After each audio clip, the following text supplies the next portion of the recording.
Oh, I see what's wrong here. With OBS, not the...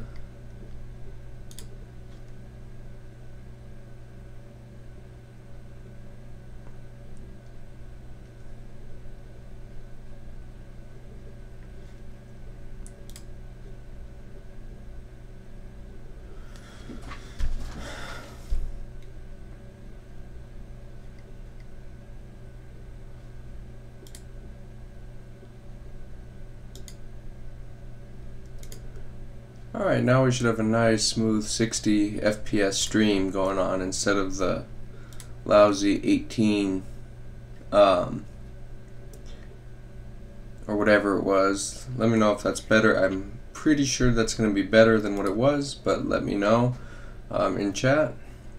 Hakko's Tech.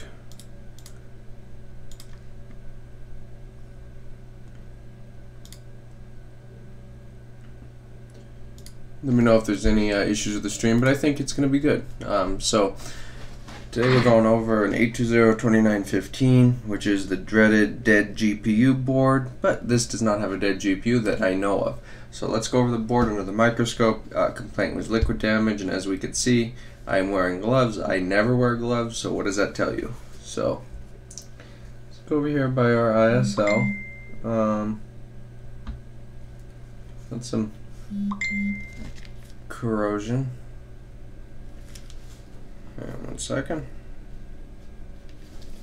I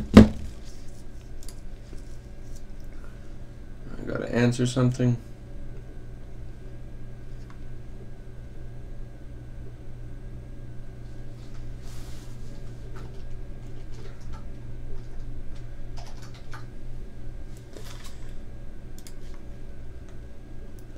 What are we doing here?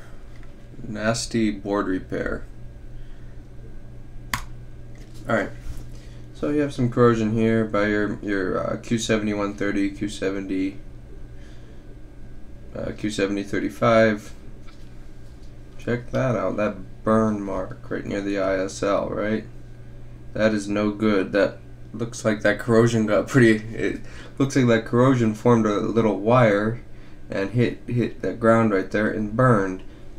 Same with right here, it looks like that burned a little bit on that current sense resistor. So go on, let's have more look. We have some more corrosion right there. That solder joint right there is definitely depreciated.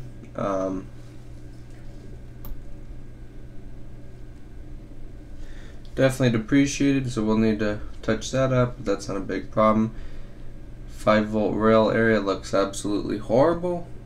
So let's go see what's actually missing with this board so we could actually start the actual troubleshooting. At least let's get a baseline of what's missing, what's our faults, what's going on. So let's plug it in. Oh yeah, and then over here too. It is really bad, you know.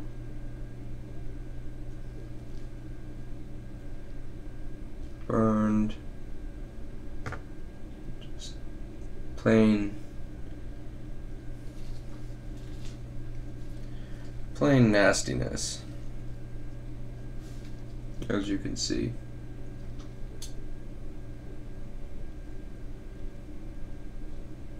Alright, let's make this work again, hopefully. So, let's plug it in.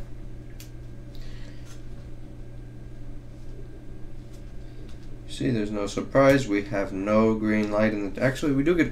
No way! No way! No way this has fan spin. Give me a break. Okay, but that cannot be left. I cannot believe that thing turns on. I cannot believe that turns on. Look at this. Look at how our 5-volt rail generation circuit area looks. Look at that.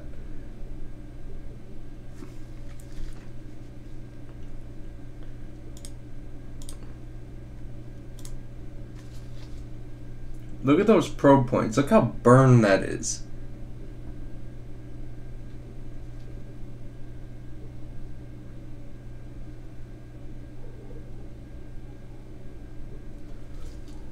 Okay, look over here. Look at.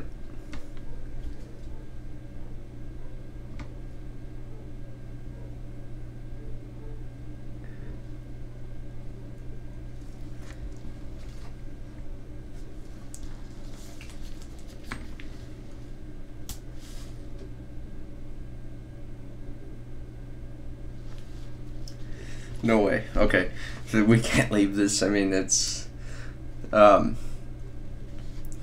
you cannot. Of course, you cannot leave that. Hi, Paul, Joshua. Looks like milk damage. No, I think this one fell in a toilet or something. We're gonna start here. Move this towards the fume extractor because I don't want to breathe that. Don't ask how you could. No, I don't. I apparently somehow water got on it. Apparently in the bathroom, so I have no idea. Maybe someone brought it in the shower with them. I have no idea. But no, probably just spilled water on it. You know what happens. So let's start in this area. Let's take the fan off because I don't want to melt the fan. That would not be good.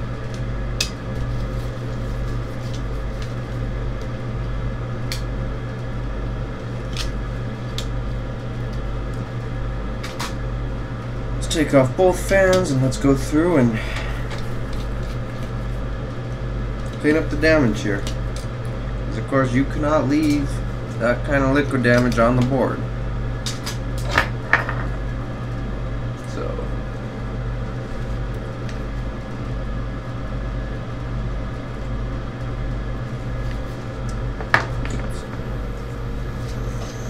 nice hot air. Stream health is yellow. In chat, anybody in chat, how is the stream doing? Is the stream choppy? Is it smooth? Is it any better than it was before? What's going on?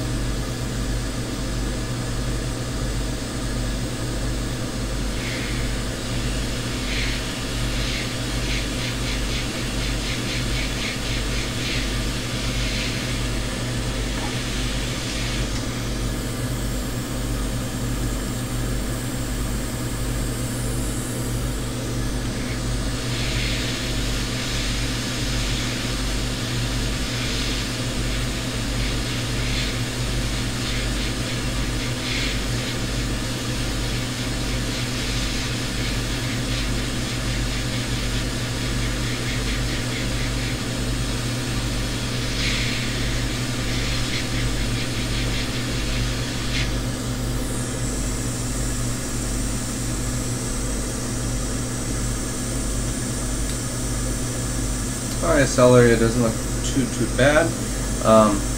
Do this burn mark right there. I'm probably going to throw a new one on.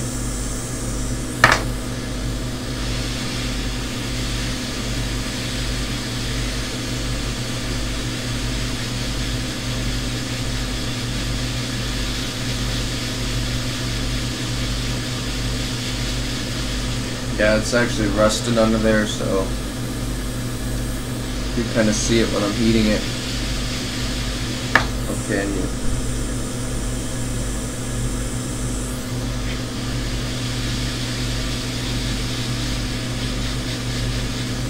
this isn't anything major right there. That'll come off in the ultrasonic.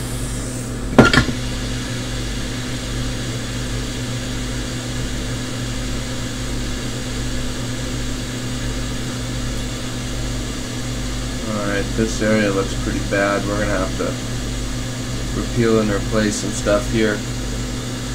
Check this corrosion out right here. That's rust. That's what this is right here. Check that out. It's like trees or something looking from above. Incredible. So here's a little test if you want to know if a resistor is bad. Okay? To tell if a resistor is bad, you don't need to measure it. What you do is get your tweezers and you do this. And of course, somehow that stays on the board. Usually they just flake off, but now that'll need to go. Yeah, a lot of times resistors you could just fling them right off the board and they'll come right off. This, we're not going to leave this guy on the board, no way. This chip's got to go.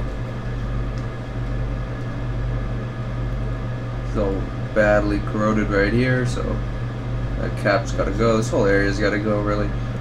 Can't leave that on there unless we want issues, so we're going to do.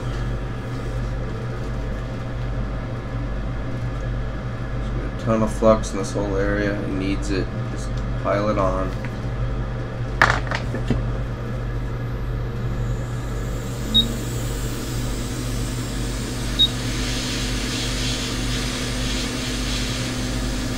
Don't want to melt that backlight connector.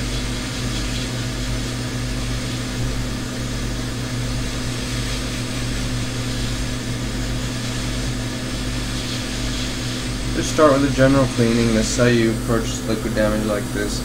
Don't do this unless you've troubleshooted, of course. Don't just move in and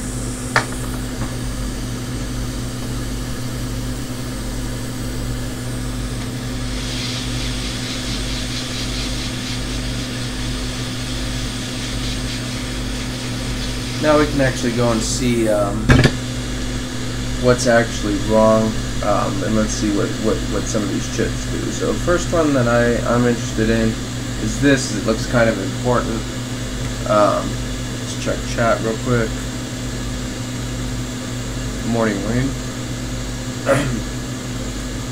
So let's go to our board view. This is an 820-2915.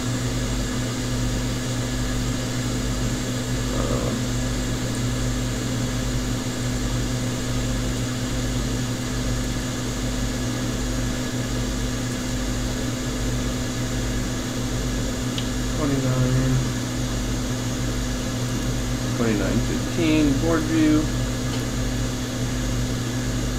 Flip the board over. Let's have a look. So it's like that component is optical drive power for the CD drive. So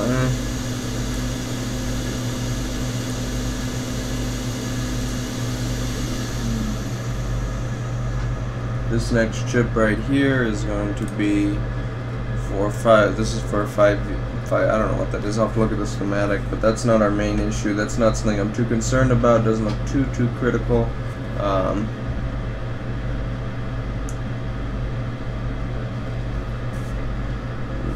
I'd be surprised if our optical drive works. That's all gonna go. That stuff for webcam is gonna go.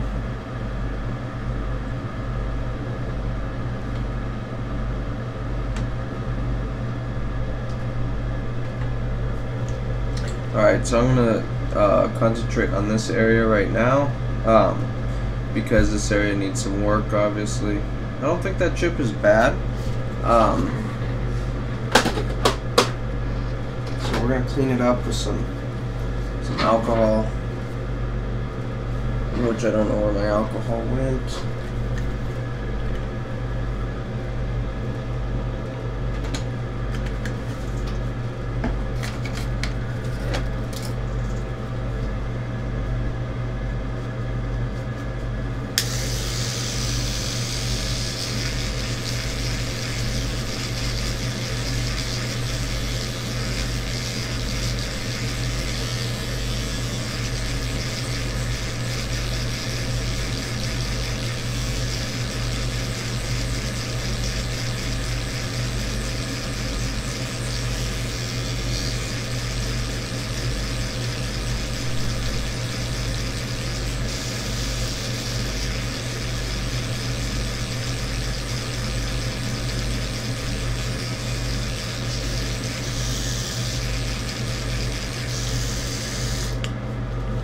So, definitely tell those probe points got hit, but they're not too bad. The color that you see on the screen is way different from what I actually see.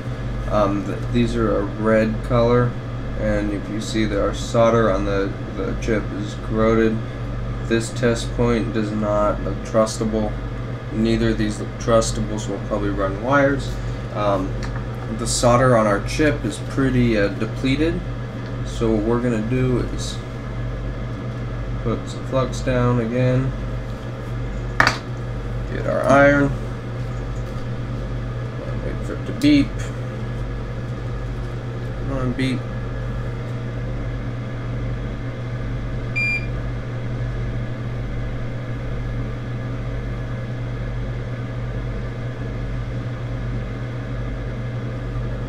It's kind of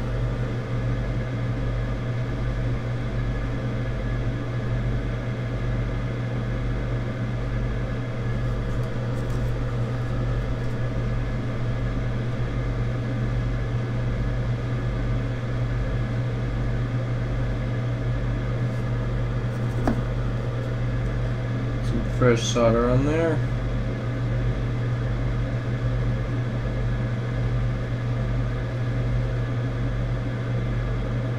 Looks good. Now this test point over here is worrisome. Right here. That doesn't really look the best connected. You see one of our solder joints right here is also depleted pretty severely. Let's see. Yeah, that'll need a wire for sure, because that's going to need a wire because that's just falling apart and it's probably going to fail shortly after I let this go. And I'm probably going to replace the chip as well, because well, that's okay, I guess. I'm probably going to replace this chip because the way it's corroded around it, I really don't trust it. It may work now, but can it be working still in 9 months? I don't think so, so that is going to be the answer. Where have the radars videos gone? They should still be up there unless the FCC or someone took them down.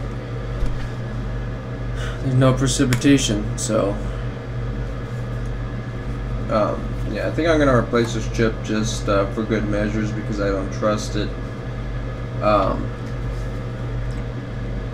Let's go moving on to our ISL area. Should I replace the ISL? Should I keep it?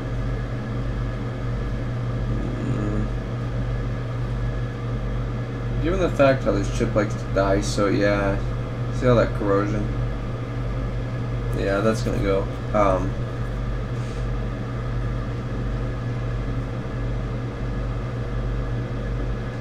Let's have a look at the other side of the board. I haven't really looked at this side yet. So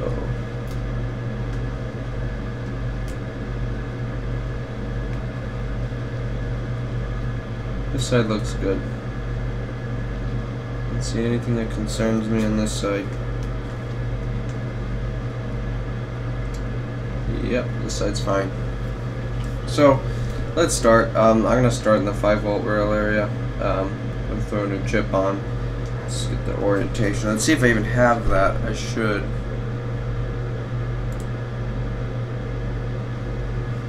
Yeah, the weather's been nice. Wait till summer.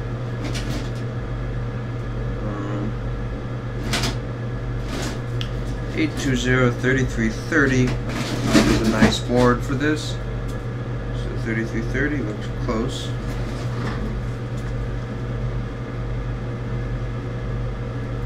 So this is a TPS 5180, looks like the same. 51980.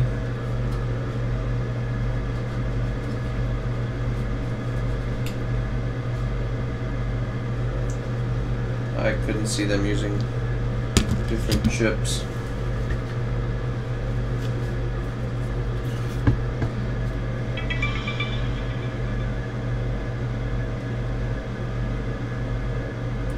$51,980. We're good to replace this with. These caps don't look too bad. And also, I believe the issue with this one was not starting off the battery, so it's probably the ISL, given the corrosion right there. It could be current sense in the ISL, so we'll go through and check. But we are going to peel and replace this chip.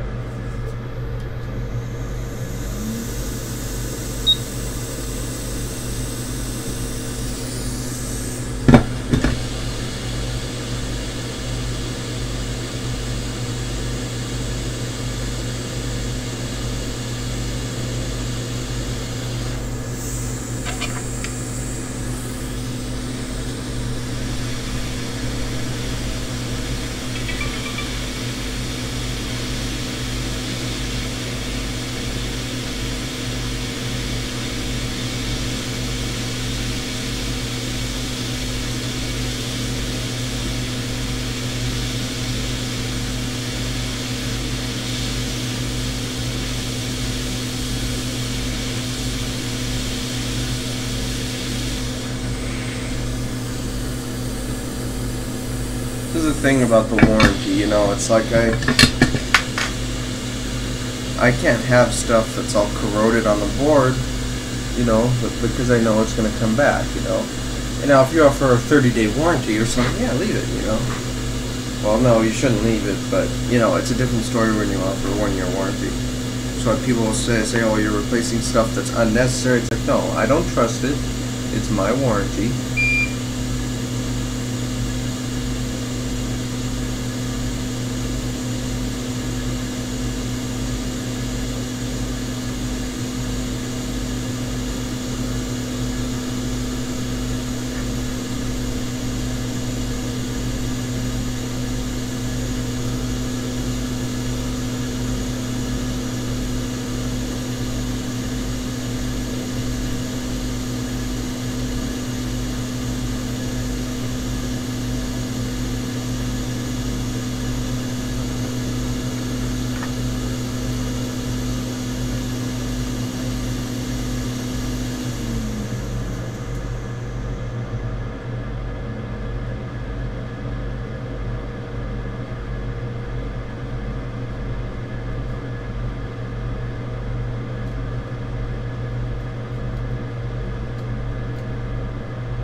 Almost out of flux. I will run out on this job, I'm sure.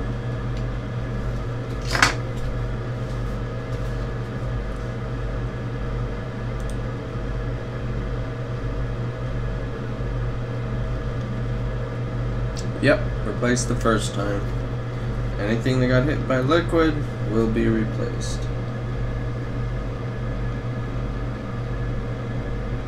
I've learned my lesson. I mean, no, it's just the backlight fuse, it works. No, replace the whole circuit. Well, replace most of the circuit. Use an educated guess to what's wrong in the circuit, I should say.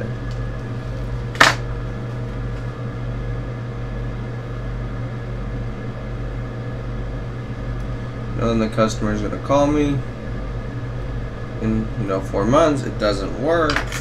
Say, okay, I can fix it. I'll fix it, but then they're going to be unhappy because it came back, and then they're not going to call me again for other stuff. Or I could replace the 50-cent chip and avoid that situation to begin with.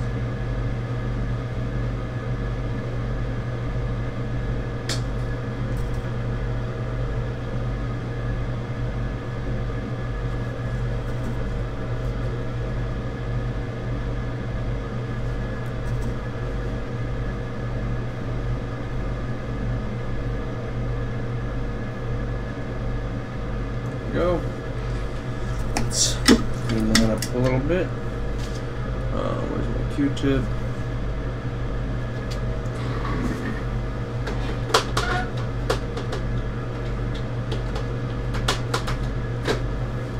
And after all this, it's going to get a nice ultrasonic bath at 65 to 70 Celsius.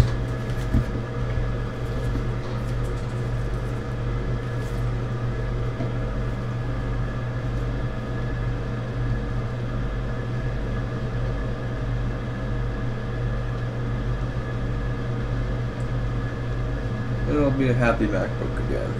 Well, not really, because it's still a 2011 A1286.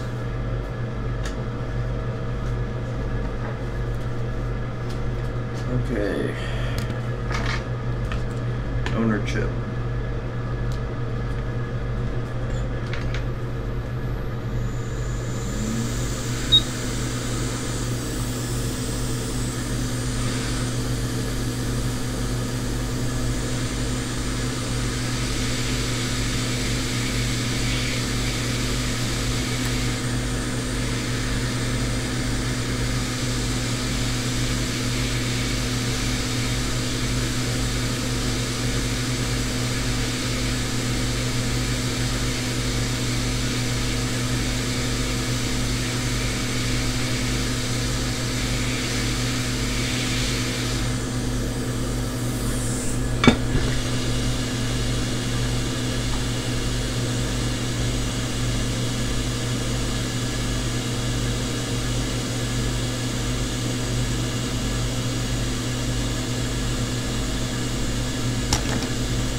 check for any bridges. I always like to check.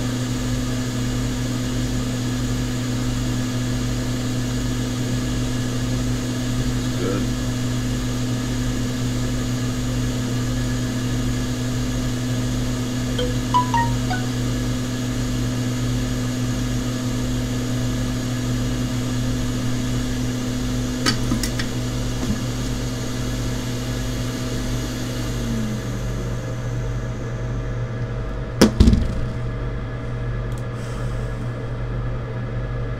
Happy with that scope camera?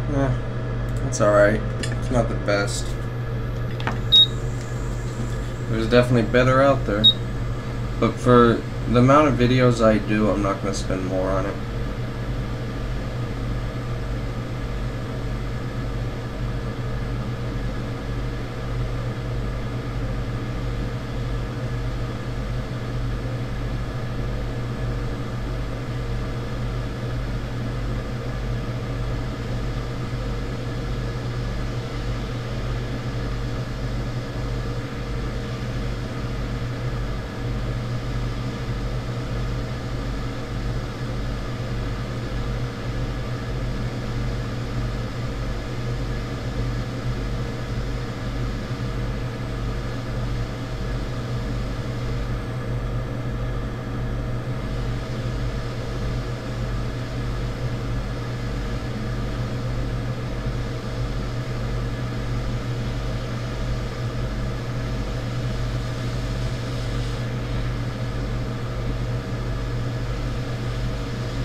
Of course, that is not soldered properly.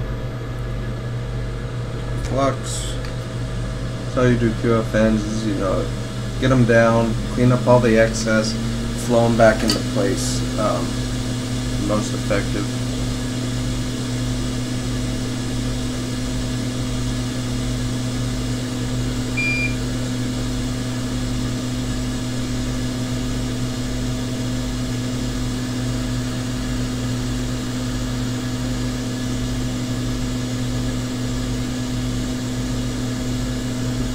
Now that's all cleaned up a little bit, we're gonna get this guy hot, and we're gonna flow this back into place.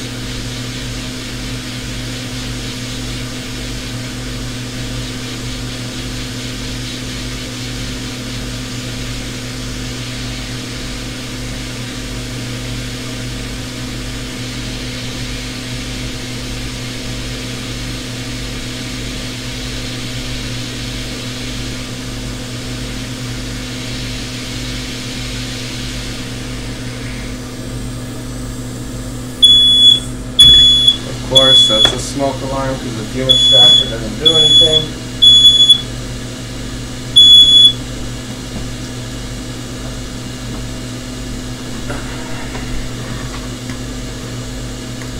Gotta take the battery out of that thing.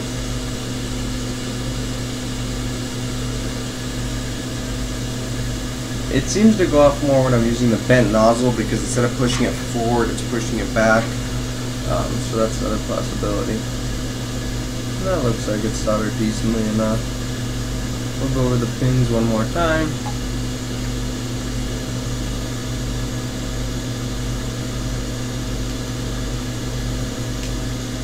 Then we'll start work on the ISL. So I gotta find a donor, an ISL and a donor, I think, because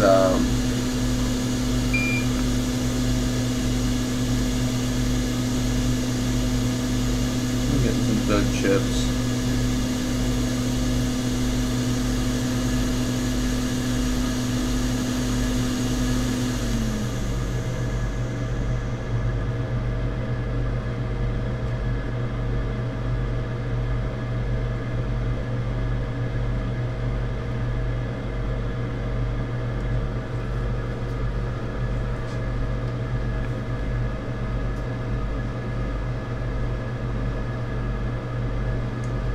That looks good to me.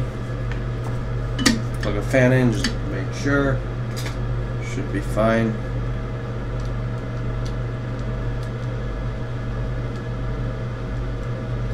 start working on the ISL. Let's see, plug it in.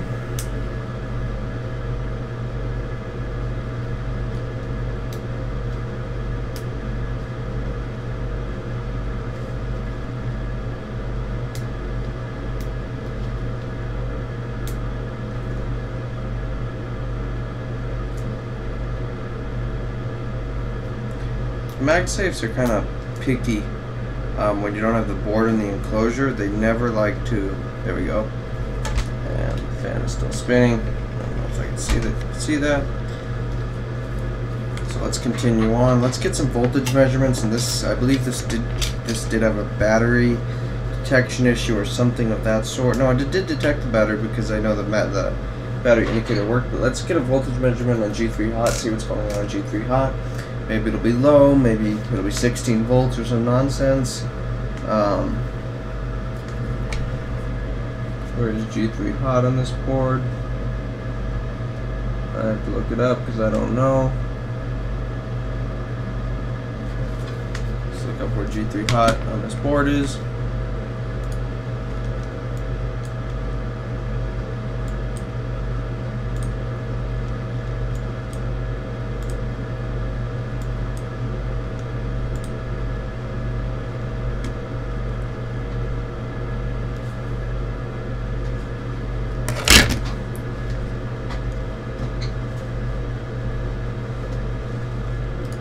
Search. DB bus. G3 hot.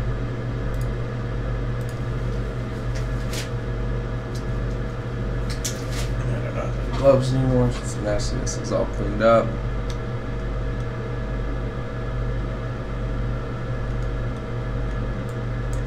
So PP bus G3 hot is going to show up on inside of these current sense resistors. Let's see if it's 12.56 volts. 12.56 volts. Awesome. So we're still going to replace that ISL because of the way it was burned, and I know battery issue. This is probably the issue. So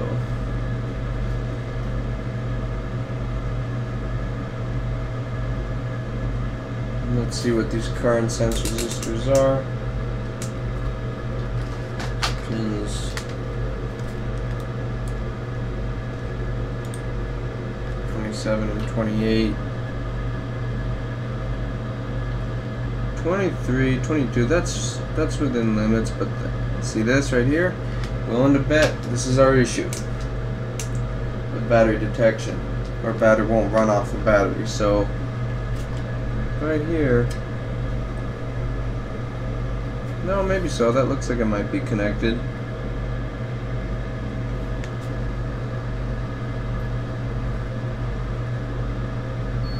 Yeah, that's actually connected.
scissors. I need to cut this.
Up.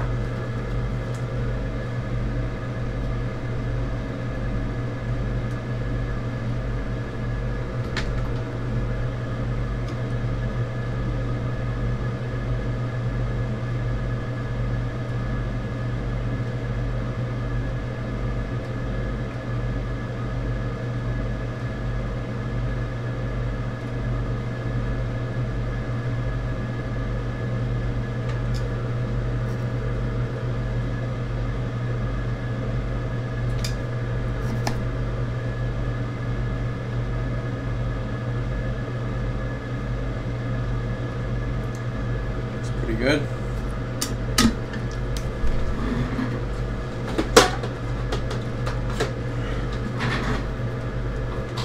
Gotta find where I put my alcohol dispenser.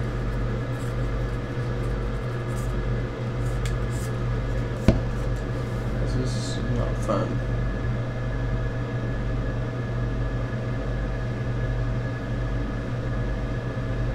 It's important on this chip because this chip always likes to short when you solder it, so it's important to clean the old flux away. You just want some fresh clean flux that's not broken down or anything. So let's hunt for a donor ISL just so we know we get a good one. We're going to be on this board. We may not even have one, believe it or not. 6258. Stolen. Oh, here's one.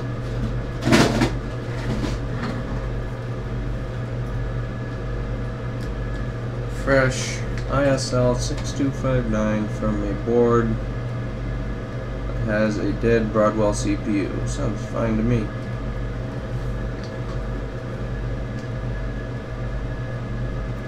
As long as it's not a dead ISL on this board, we should be fine.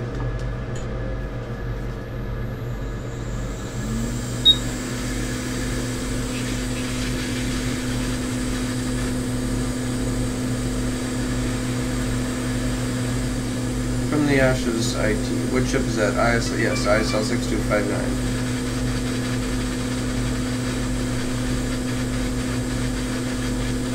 From the Ashes IT, what ultrasonic do you have?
Where is this gonna?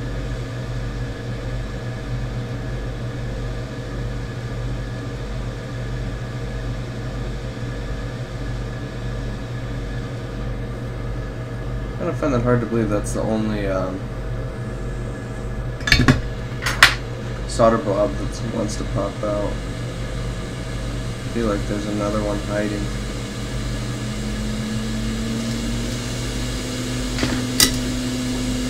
I've heard some complaints on the Ultrasonic cleaners that the heaters are dying in them, so I no longer recommend it. Mine is fine, but I have heard complaints the heater's dying, and then the warranty is just a nightmare with them. So I don't recommend buying the Ultrasonic anymore. Now I recommend the Crest CP500 or similar. Just a better cleaner, more reliable, more expensive.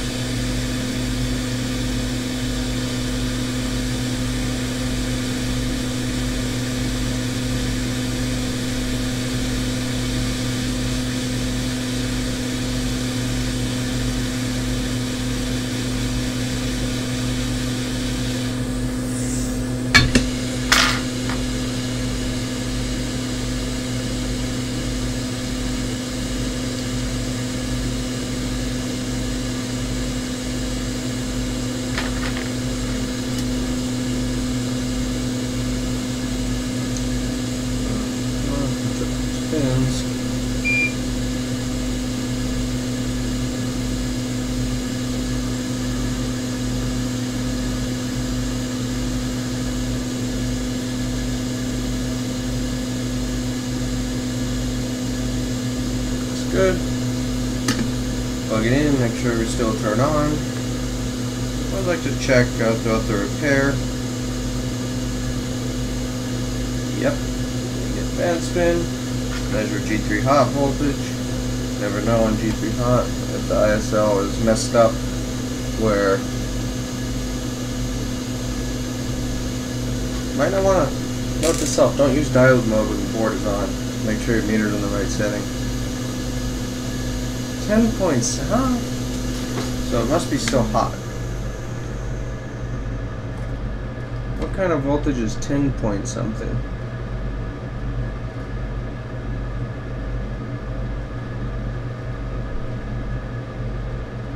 It's still really hot. Yeah, it's hot, so the resistance will be higher when it's hot. So let's do this. We can let it cool down, or we can get, yeah, I'll just let it cool down. That's what I noticed when the resistance is higher, when it's hot, the voltage likes to be low. Where's my...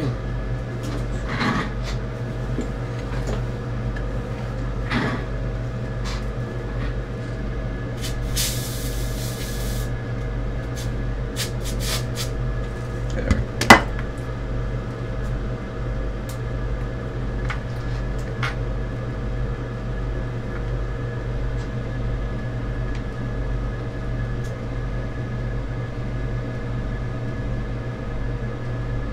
12.35 volts, dot ISL again.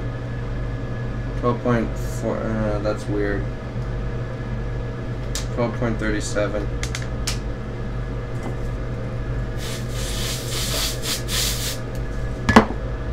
Froze a little more, let's see if it's a resistance issue. Or there's something in that area that's being messed up from heating, which is also a possibility. 7 volts, okay. Yeah, so what's going on I think is our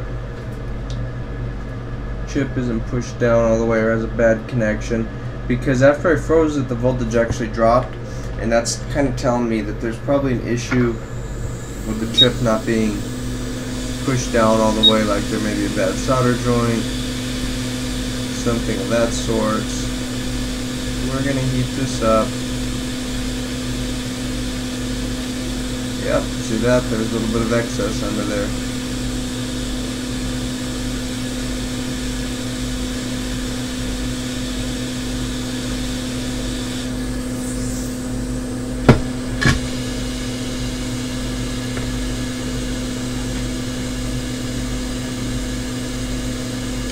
That was probably it, just a little excess and it wasn't touching on one of the pins very well, which can happen.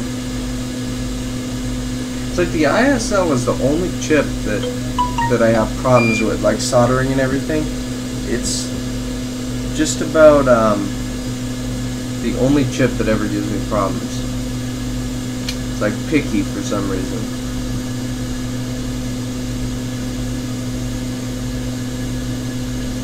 Alright. Now let's check BP, let's check the hot voltage.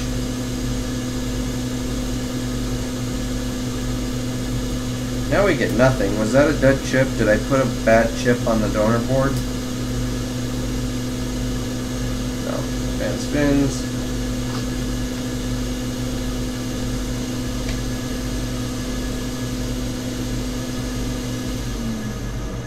.88 volts, 10.92 volts. So that's a dud ISL. Whatever.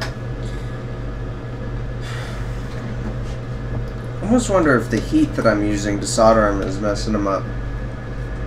Because it's like that's the only one that I have issues with.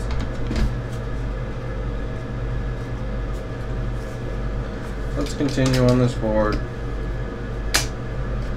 Let's take care of. Yeah, let's see. Do I have this whole area on the donor? Yep.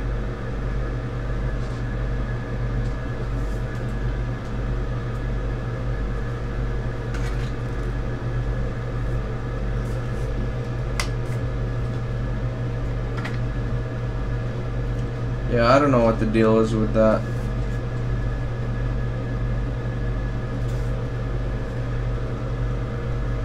Yeah, the ISL should take heat by the others, but what would explain the voltage dropping unless on a board that had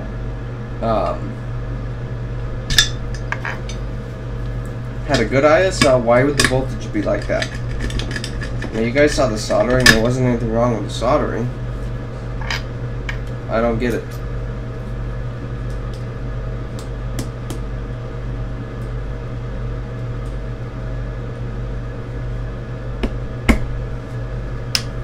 Don't get it at all.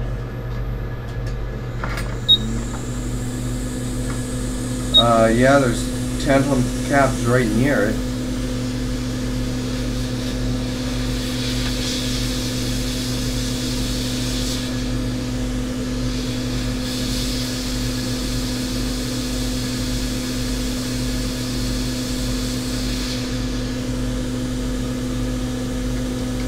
But those tantalum caps don't tend to fail.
That makes no sense, unless what's happening is the air coming out of my hot air is actually much hotter than it's displaying.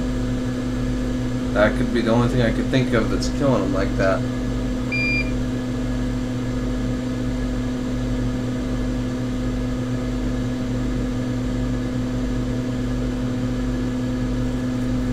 It's like it's almost every one that does that where it's 12 point lower than it should be recently. I don't know if it's me, I don't know what it is. I don't know if it's somehow they're getting killed when I take them off the board and handle them. I don't get it. I don't get it at all.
Where did I put my donor board?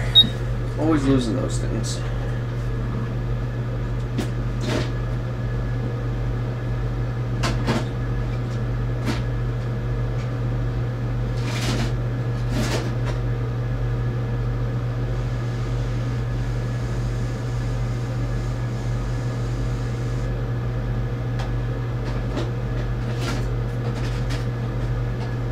This one I said that board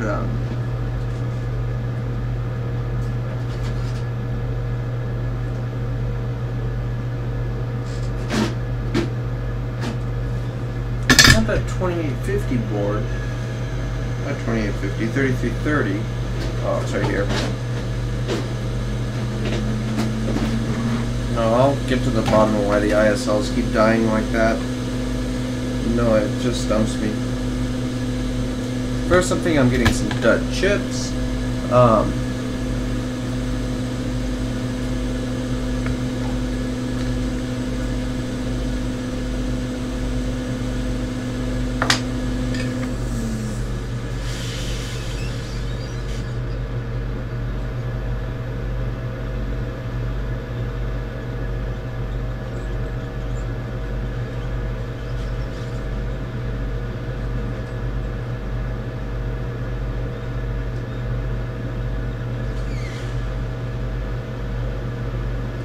Wait, this is a different chip.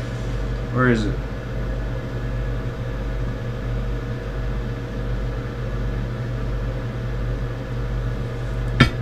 Yeah, I'm pretty sure that chip is way different.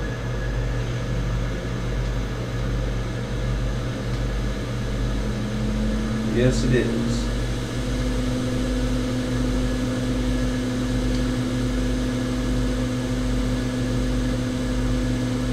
Okay, so that means I'm gonna have to hunt for whatever that is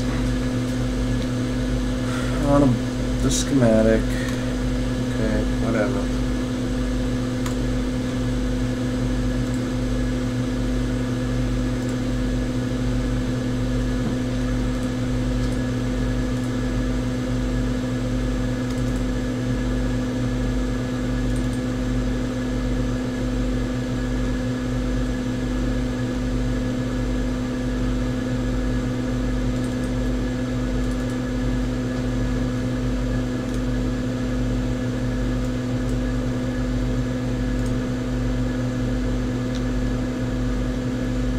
Q4590, I may even have to order that.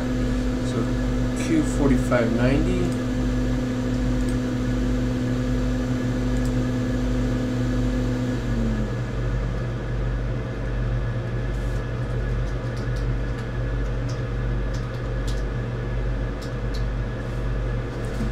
Let's see what that is. That's a TCP.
Awesome, so the 3330 does have that MOSFET.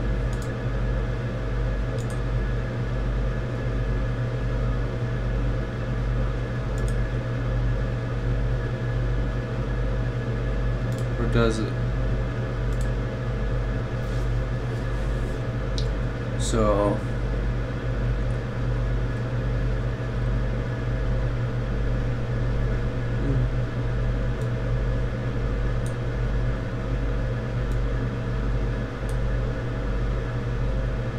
no, it does not. Okay. It's not going to be on a 3330. Let's try on a 2850. have that.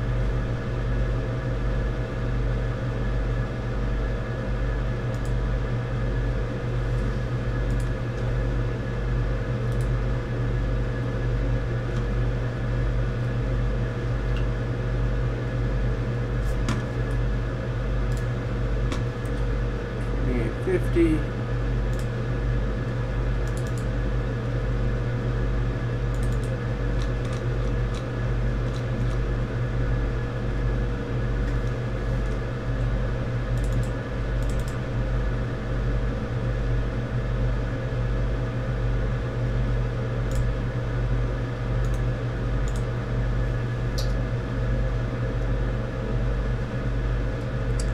So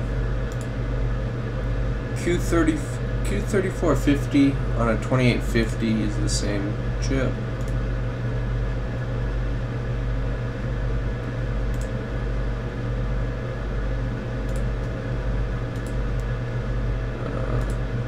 What was it?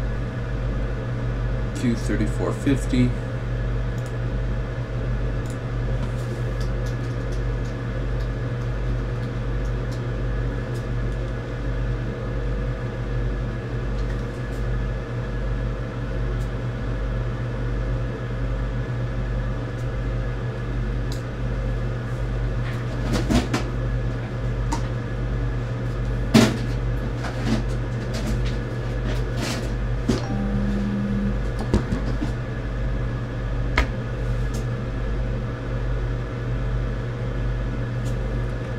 Is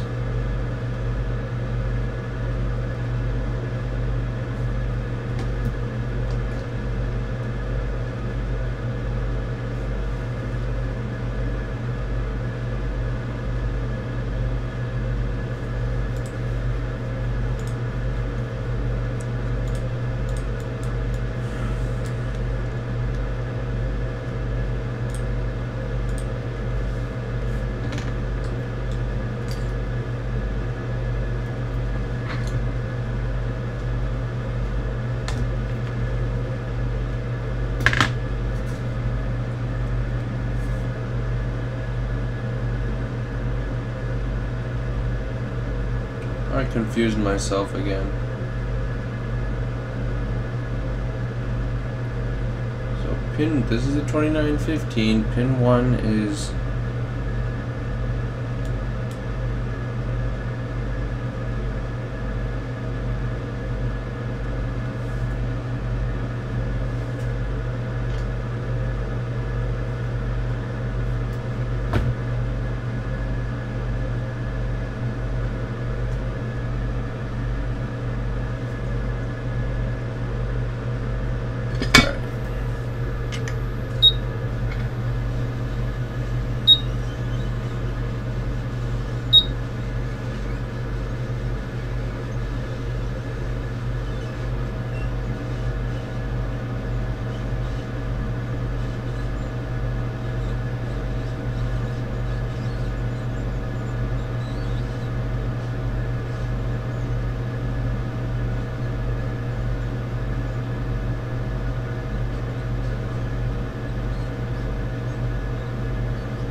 that's down.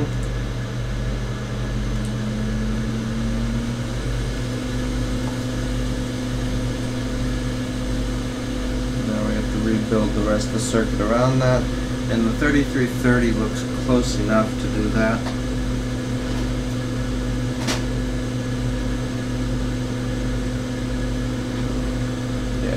we're just gonna do it.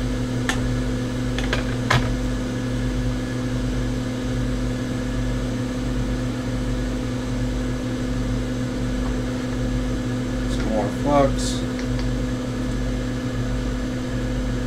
The flux is just use as much flux as you want because it's just gonna help clean all that junk and corrosion off that you are later gonna wash off from the ultrasonic cleaner.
Next up on the list is this guy right here, Q7860.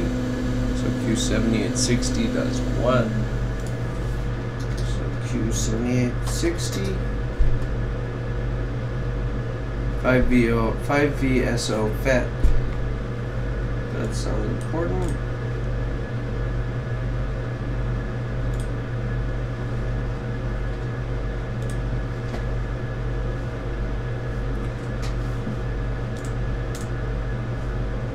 Almost done.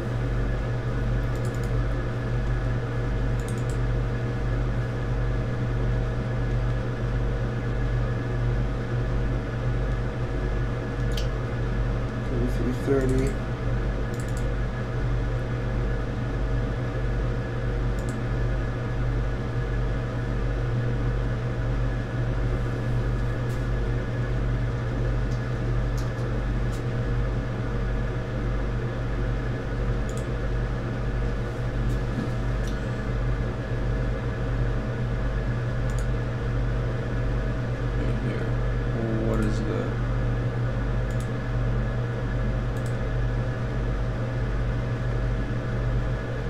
278.60 on the 3330s and SI761. SI761DN and SI15DN.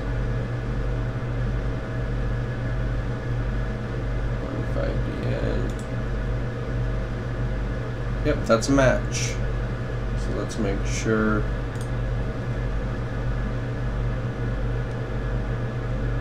It's in the same place.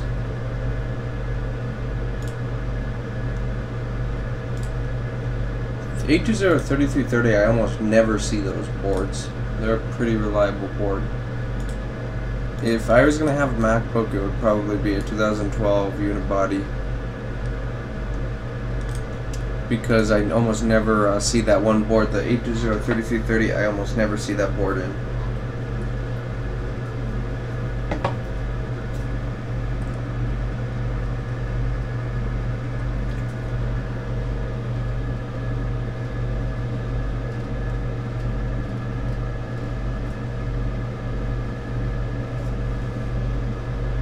And that circuit looks the same, so we're just going to go ahead and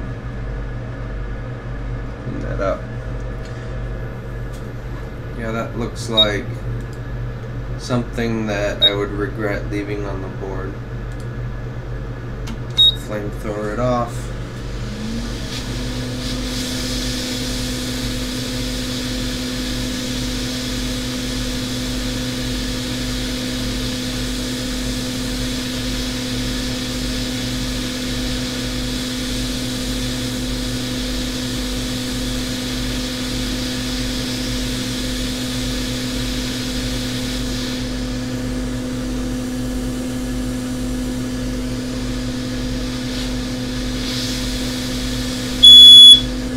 Again, new extractor.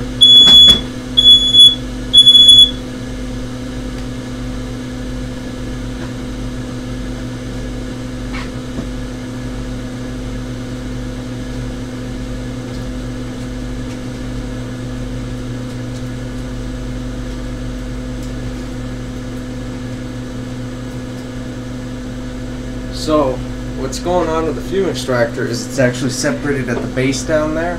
So this main fan is just pushing it out the bottom of the hose and not going through the filter.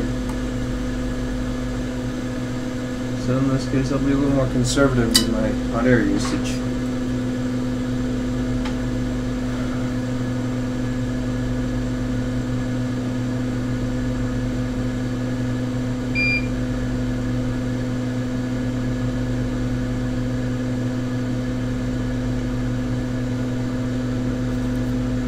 Someone needs an FA430. Yes, I do need an FA430. But the thing is I can't justify spending $800 on a glorified shop vac. I mean, that's basically what that thing is. I mean, it does a good job, but it's just I can't justify spending that on that anyway.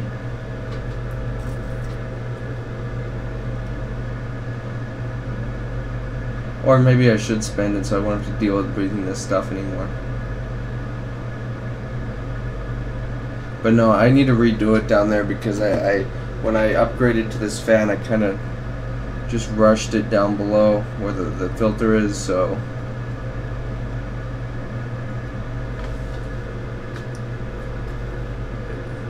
yeah, exactly. It's a glorified blue shop vac.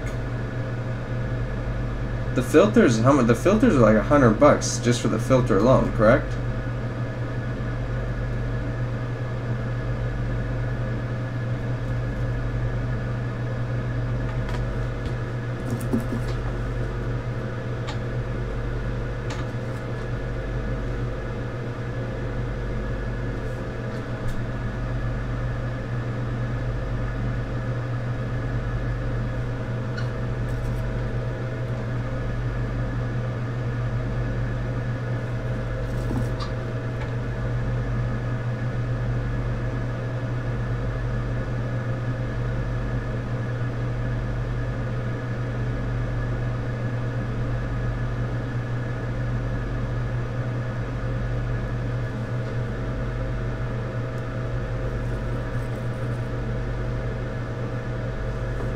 Yeah, the filter is expensive. I know there's a pre-filter, then there's the big filter, which is huge and expensive. And I don't want to spend $100 every 3 months on a filter. You know, my filter now costs $20.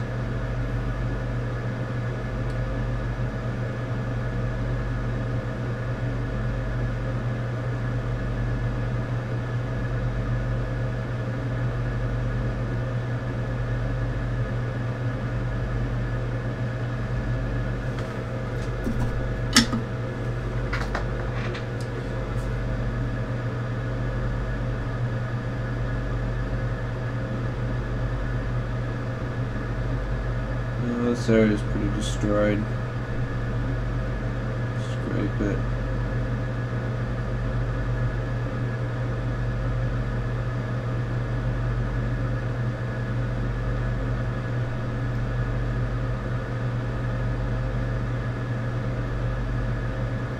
Alright.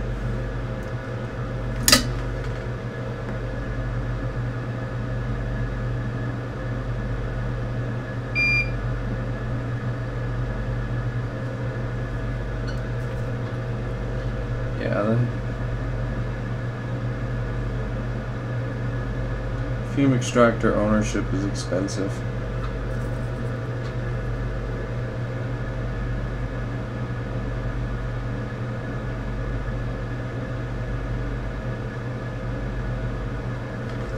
Off. Get our new MOSFET.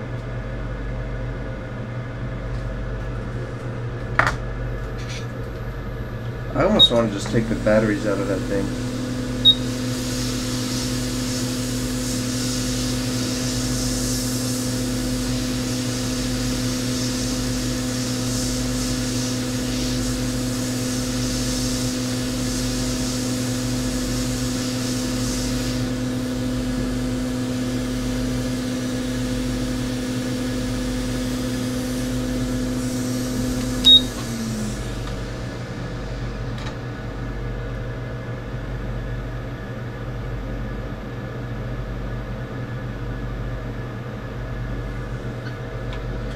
No need for a new fume extractor, just take the batteries out of the smoke detector.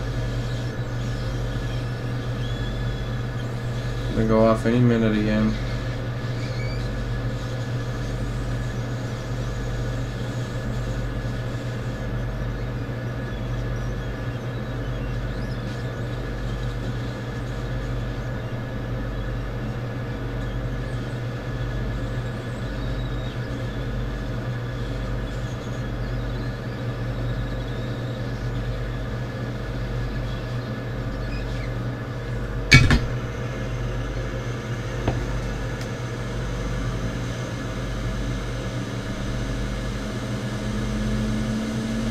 Back those two capacitors.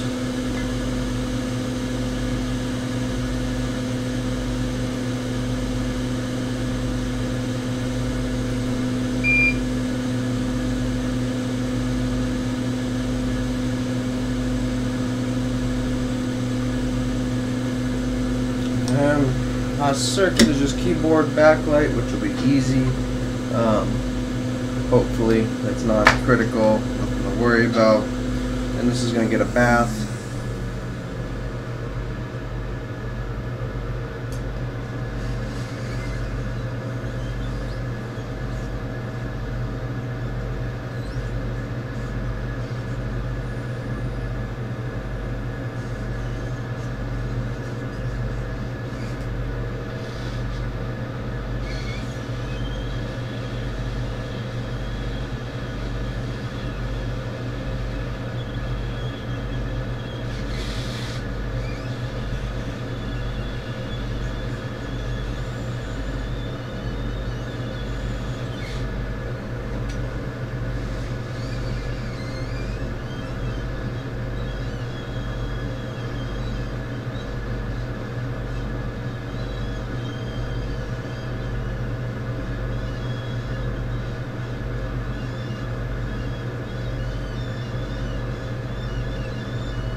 last section.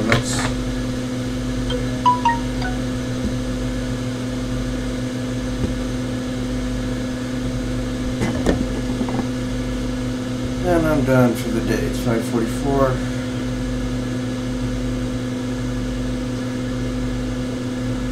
And I made a mistake. I need to fix a mistake right now because I just built someone for a lot less than I should have. Probably.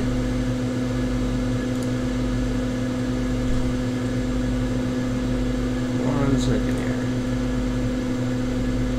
I have to fix a big mistake.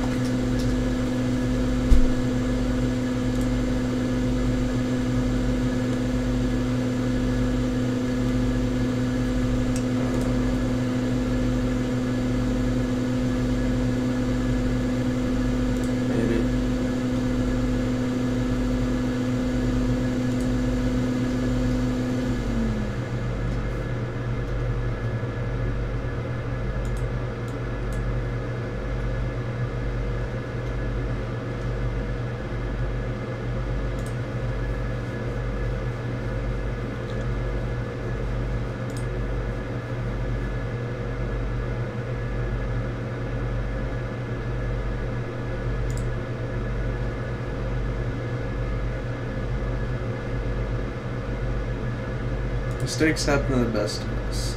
Correct.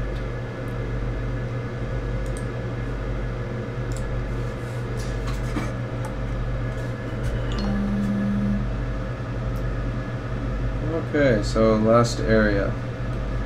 I don't want to melt that, but so I'm gonna be really conservative on using my hot air here. Hopefully that'll be okay. This still looks kind of corroded. This cap looks disgusting, so let's get this cap out of here. This is the final circuit to be repaired on this board.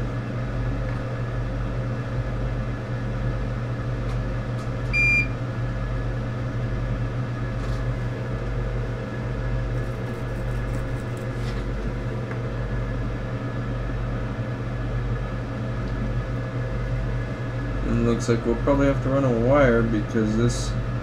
Oh yeah, there's no pad even in there. That pad is just gone.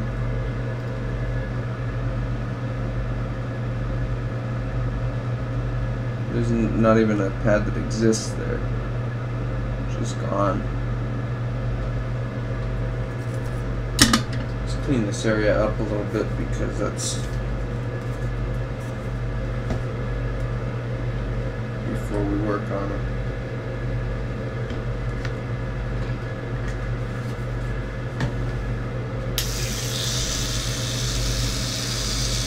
And the webcam, I forgot about the webcam.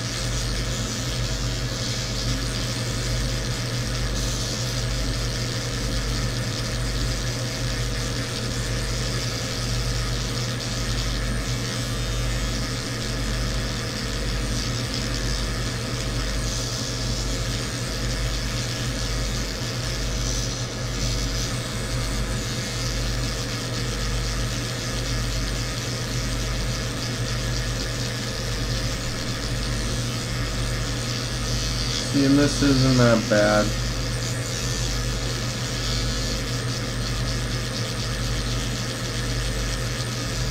Probably just gonna leave this alone actually, except for that cap, because this, after I cleaned it, this didn't look bad at all. This is for a non-critical circuit.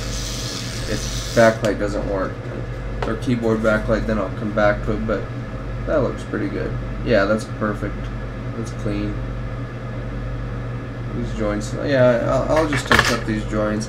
Otherwise, this circuit is fine, as far as I'm concerned. When the solder's gray like that, yeah, touch it up, but I don't see anything that's too concerning in this circuit.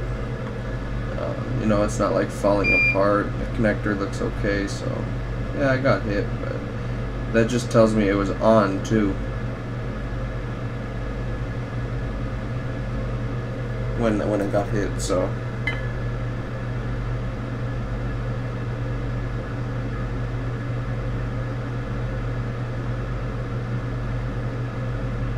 Yeah, you know what this guy does. No, I could stay.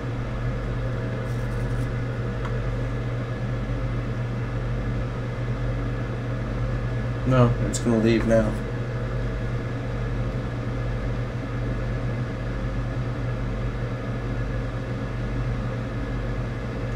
Kind of gives me a little more room to work now. I like this area.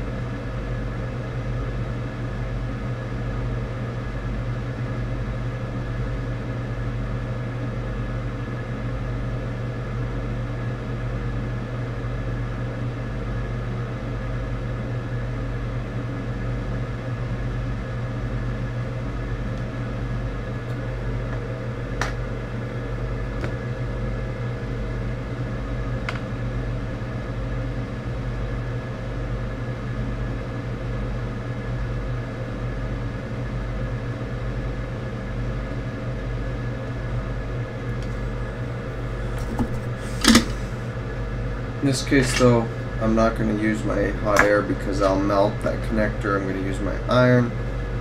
So to do this, what I do, I'll show you guys, just take off, solder on one pad, that, the resistor,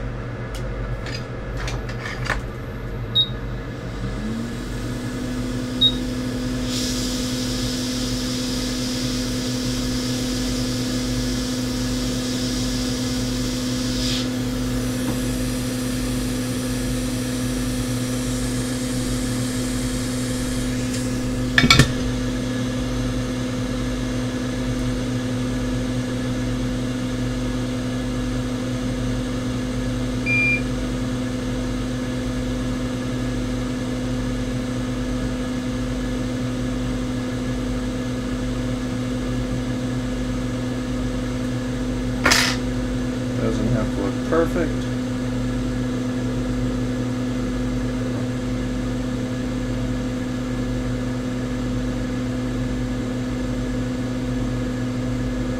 That looks perfectly fine. Now our last big capacitor right here.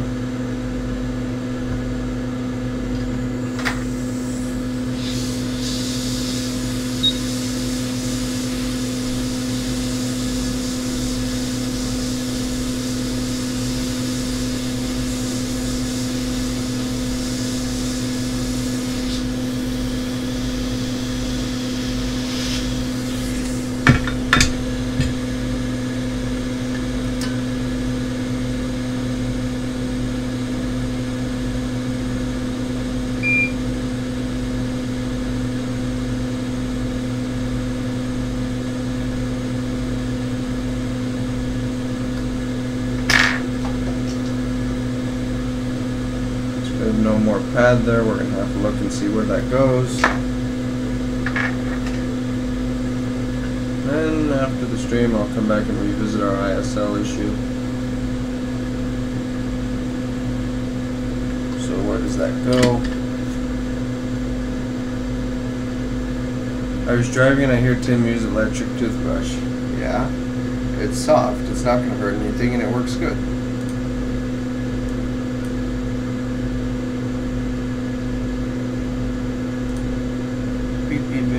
HS Computing iSense. Oh, that's going to be a lovely long wire. Okay. This guy will have a lot of wire across his motherboard.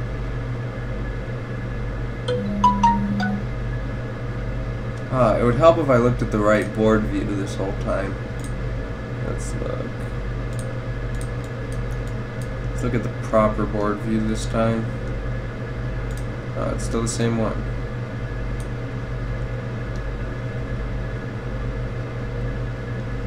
Doesn't help that the board view is all corrupted. So if I see the ISL,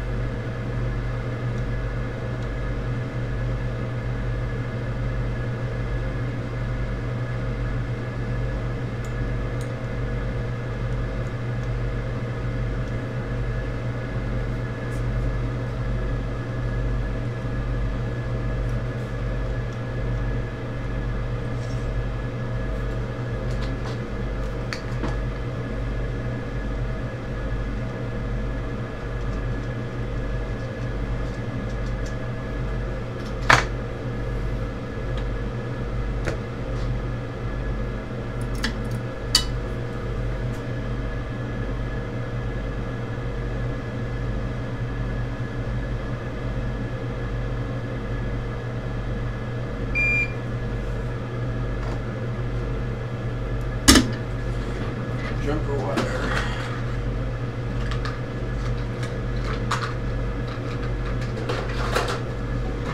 We're gonna run a nice long wire across the motherboard.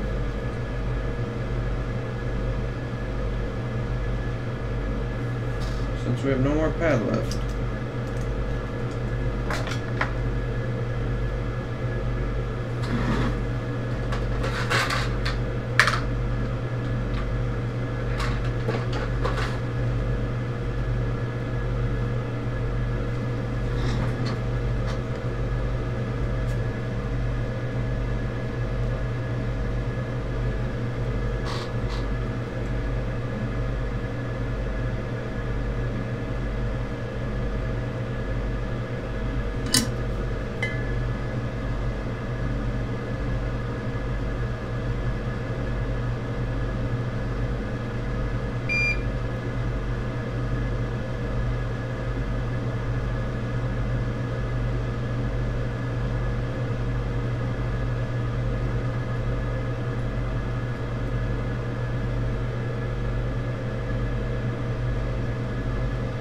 Come on. There we go. Got the fun part.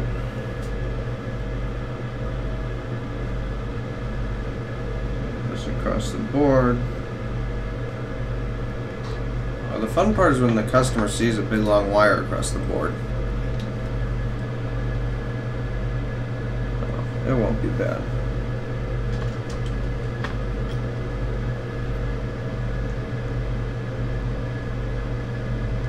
This is probably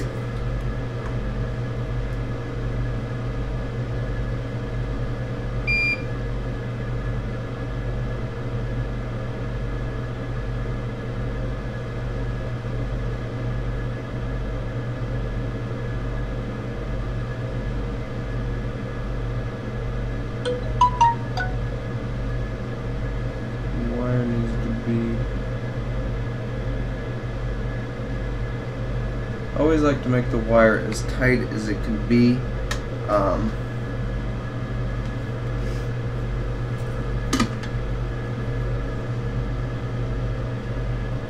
It's more secure that way, it won't rub. In this case, I gotta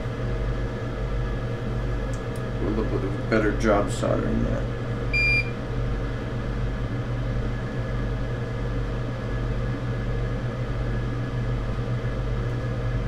Go.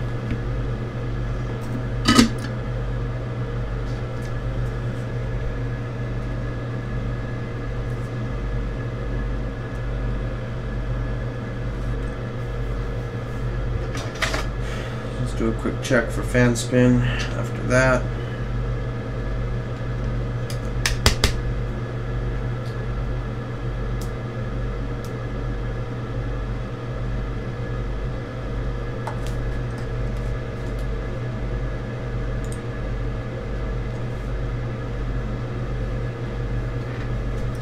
So I didn't screw anything up, that's always good.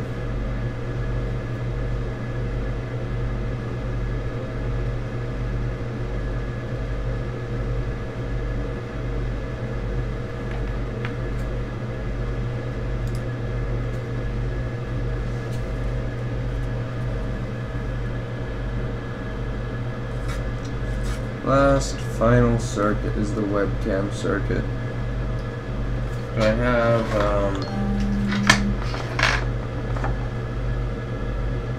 oh, that's stolen.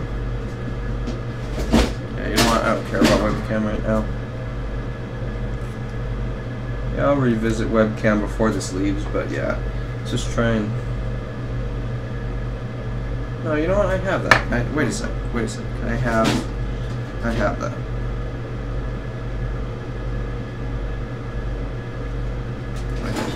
I think. Yes. I have something that looks similar. We can only guess. It looks close enough. Yeah, that's close enough.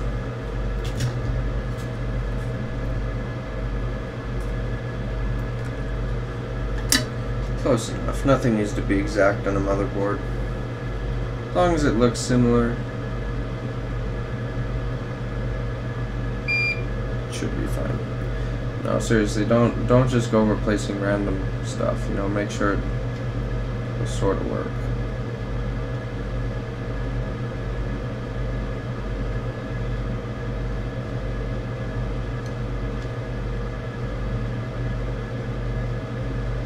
Come on, get out of here.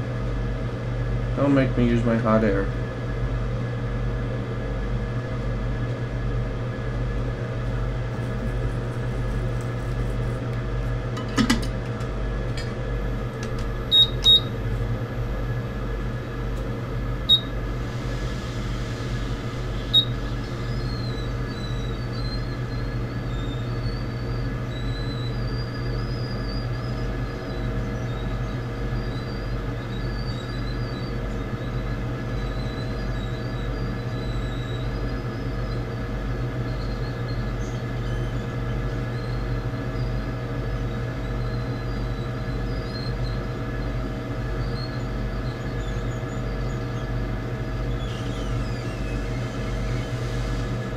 I blew away that capacitor.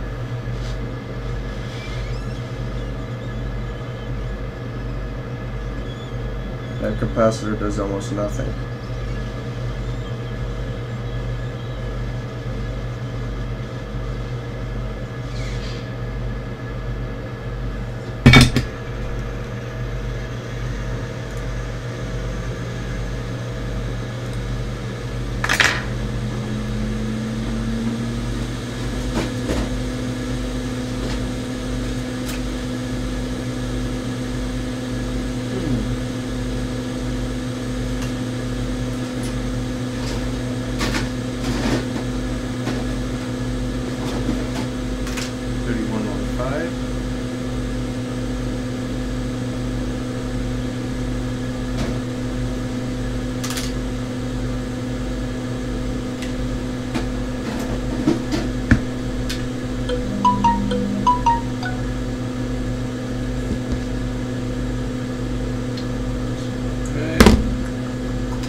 You know what? We don't even do that.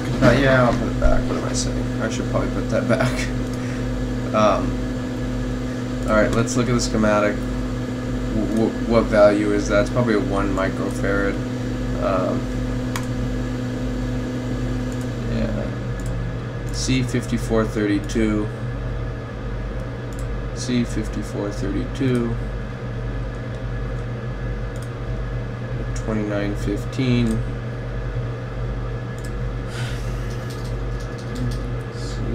C5432.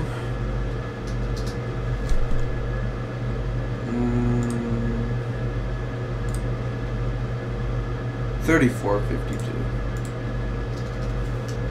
C3452. 0.1 UF.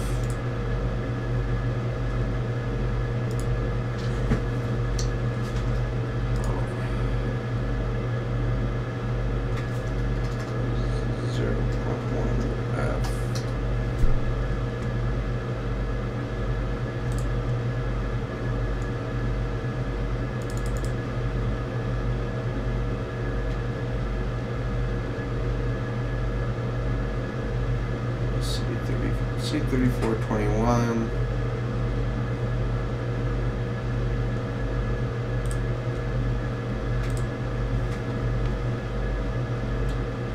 C30.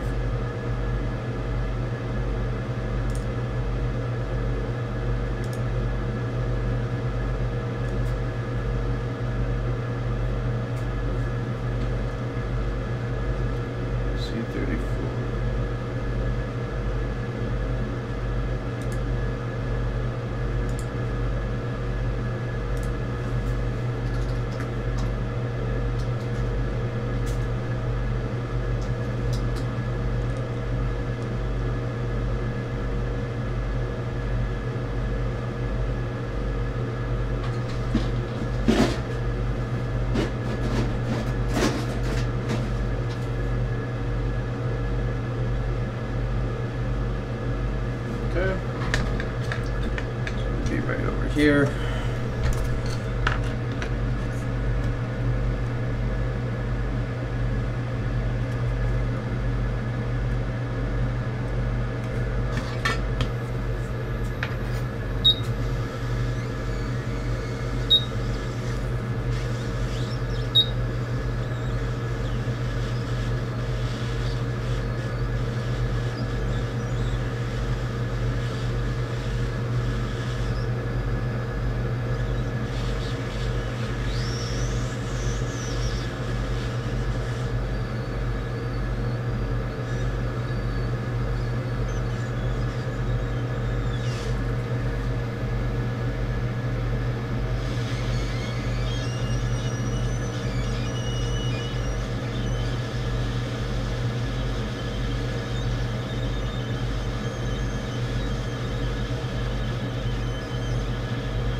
And now we're going to put this in the enclosure. We're going to turn it on, and we are going to get a nice Apple logo. Wait, ISL. Well, we might get a nice Apple logo.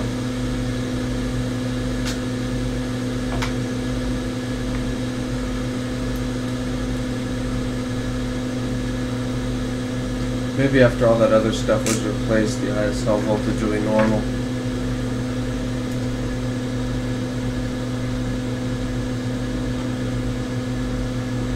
And it is not. It is 12.28 volts. Oh no, 12.28 volts. This isn't going to see a battery. Because probably from a dead ISL.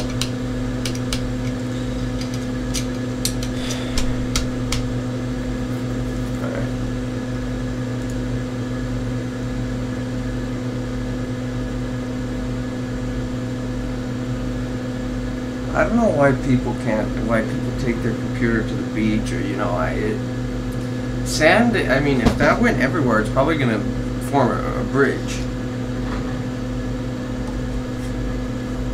If sand gets stuff where it's not supposed to go, it will form bridges. There's iron and all kinds of stuff in that should be kept away from electronics.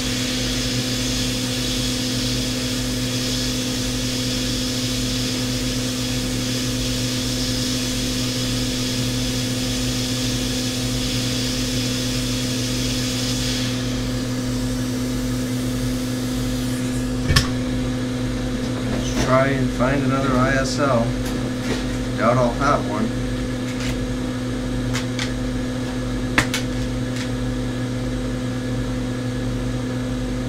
No, I'm not going to have another ISL. No way.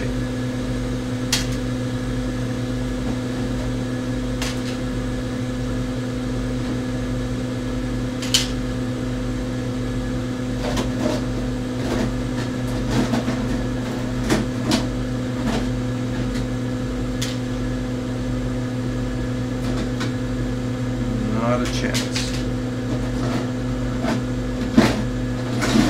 Or is there a chance? Yes.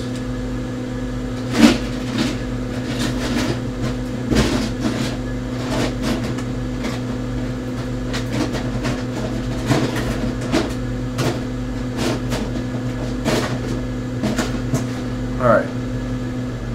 I have like 20 spare ones, but the problem is I don't know how many of the ones on the reel is dead. That's the problem.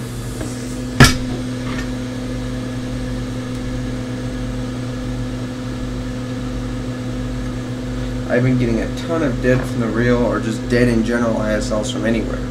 I don't know if it's I think it's being something in my environment that may be killing them. That's why I'm not requesting new chips from Lewis or anyone, because I don't know.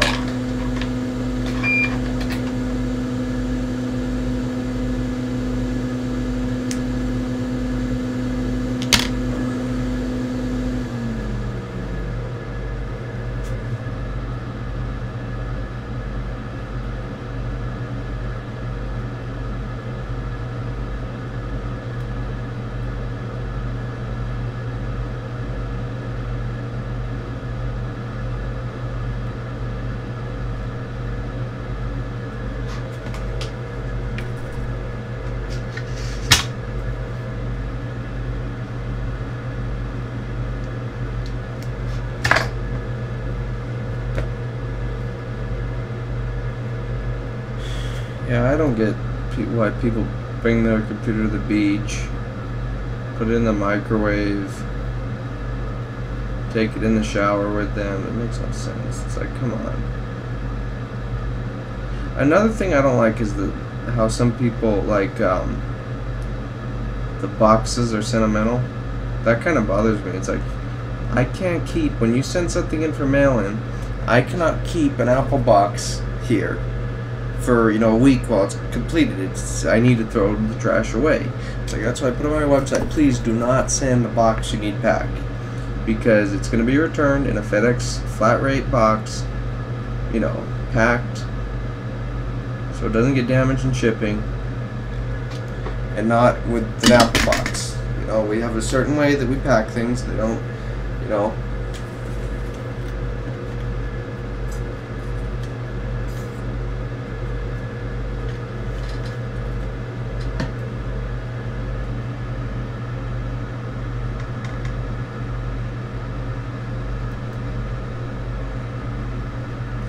Anthony, how do you handle that at your shop with Apple boxes?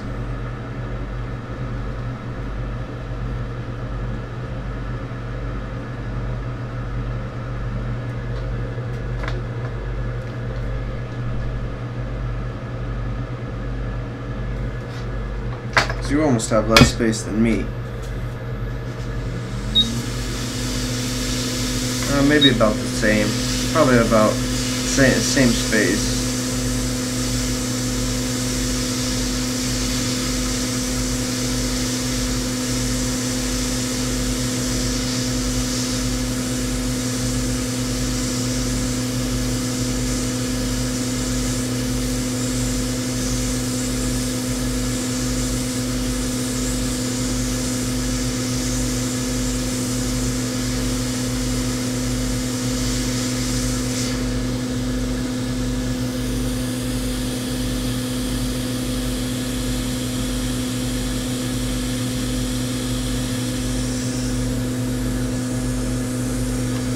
A 7-day holding policy on a box, I wouldn't even have that. I would have a, you know, take it now or take it with you, or do not bring it. See, it's different in mail-in when people ship their computer in them.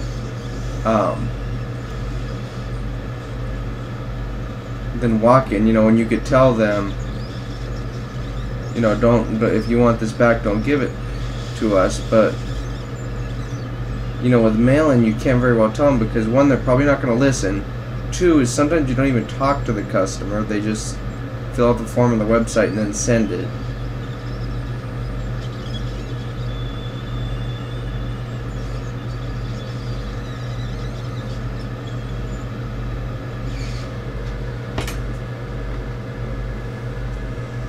Oh, that's for new computers only. Yeah, I could see that's fine. But like when someone has this old 2011 Air or something and they still have the original box from 2011, that's what gets annoying. It's like, did I put back my... Yes, I did.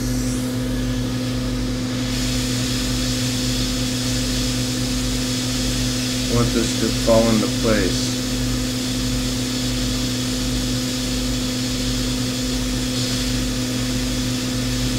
There we go. Excess, no.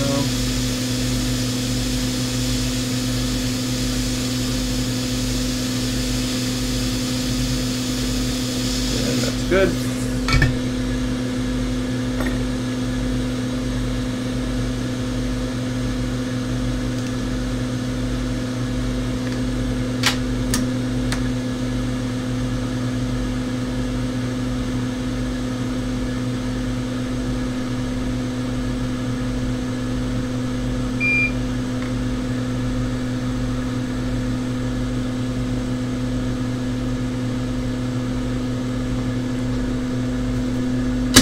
Now, will this get our proper voltage on G3 hot now?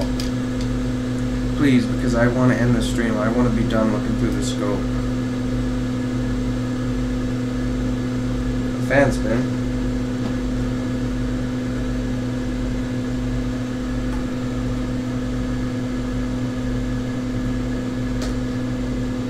And the verdict is 11.06 volts. What in the world? Okay, there's got to be something going on in that area. There has to be a circuit issue. Or it's still just incredibly hot. There's got to be a circuit issue, because that's one to revisit after ultrasonic. Because 11 volts, that's not normal. Something is messed up in that area. Gotta be. This is impossible. 12.04 volts. 12. Why? Yeah, something's going on in this area. My guess, it could be one of the current sense. That looks like it's only barely holding on. Could be some of that corrosion. Yeah, in this case it.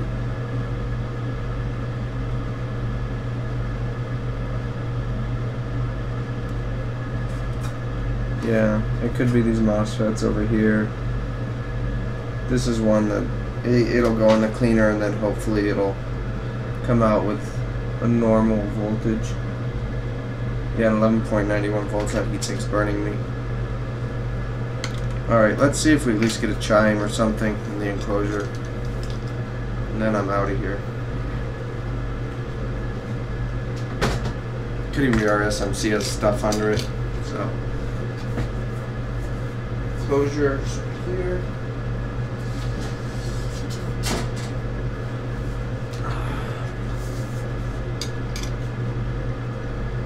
And that heatsink got real hot real quick.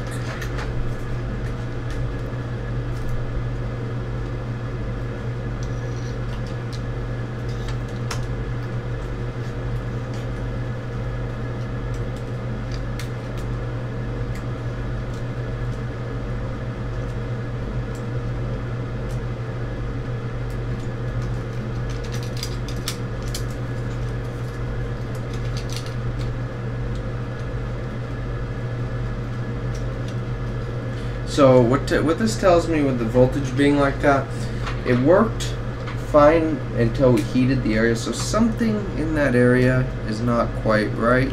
I'm just gonna probably go through and replace all that later. Not right now. I'm done right now. Let's see what's keeping this board from going in nicely.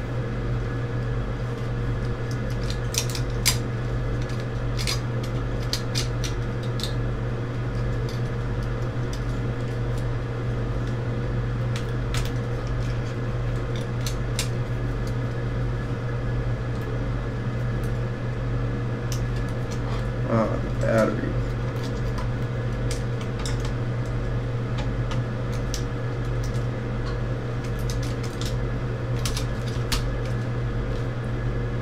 Okay.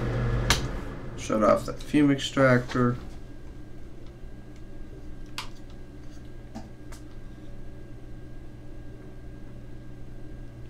Speaker, come on, go in. Shorting. Plug the screen in. That's good. Don't need webcam. Might want to put RAM in, because I think not having RAM might cause an issue. Just maybe. Never know. Might work without RAM.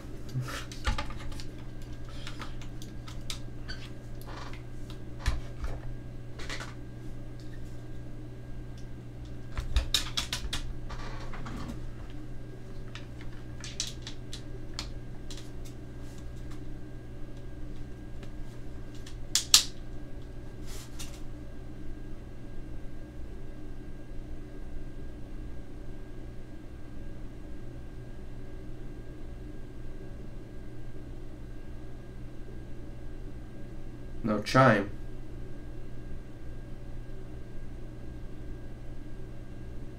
Oh, that's nice. No chime is real nice.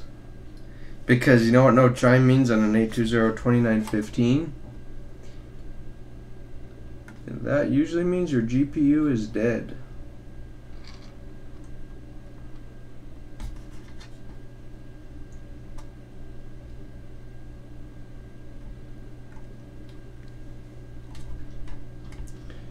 Yeah, you know what probably happened with this? Is this guy probably spilled water on it a long time ago. And then the GPU died, and that's why it's here.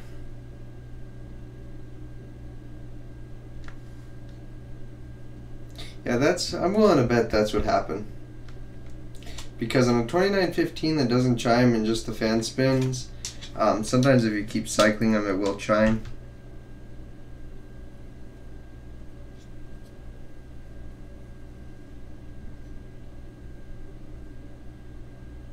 Yeah. This was a big waste of time, because that's why it worked originally with the liquid damage. That's why it powered up, is because the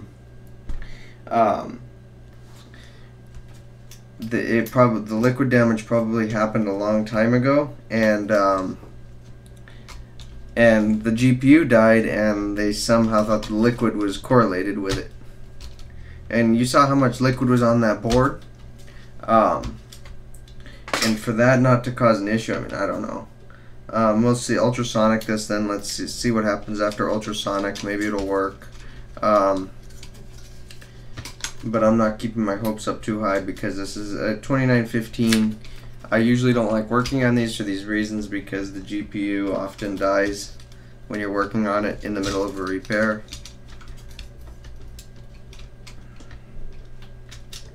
So, well, liquid damage is fixed. Now we gotta see the rest of the board. Oh yeah, this...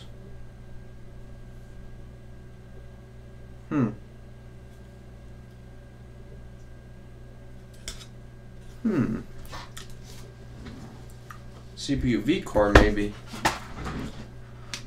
No, I want to say on this board, if we were missing CPU V-core, it would quarter fan spin. That's probably what this would do.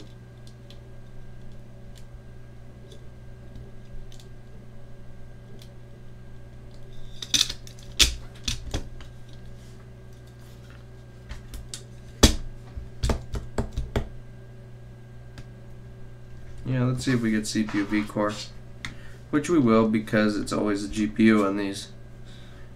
Let's see, plug it in, fan spin, GPU, CPU V-core.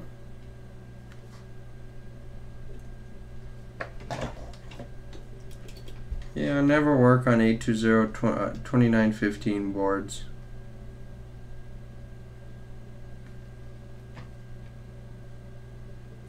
Yep, we have V-core. We have right there. Yep. This may have been a big waste of time. So that's probably what happened, was this probably had liquid damage for a long time. The GPU probably died as a coincidence, and that's why it came here. So this will get ultrasonic. Maybe we'll get lucky. Maybe it's corrosion under the PCH or something, which is possible. And on top of that, I think we're done here for tonight. So thank everyone for watching, and I will see you next time, hopefully with a less nonsense repair.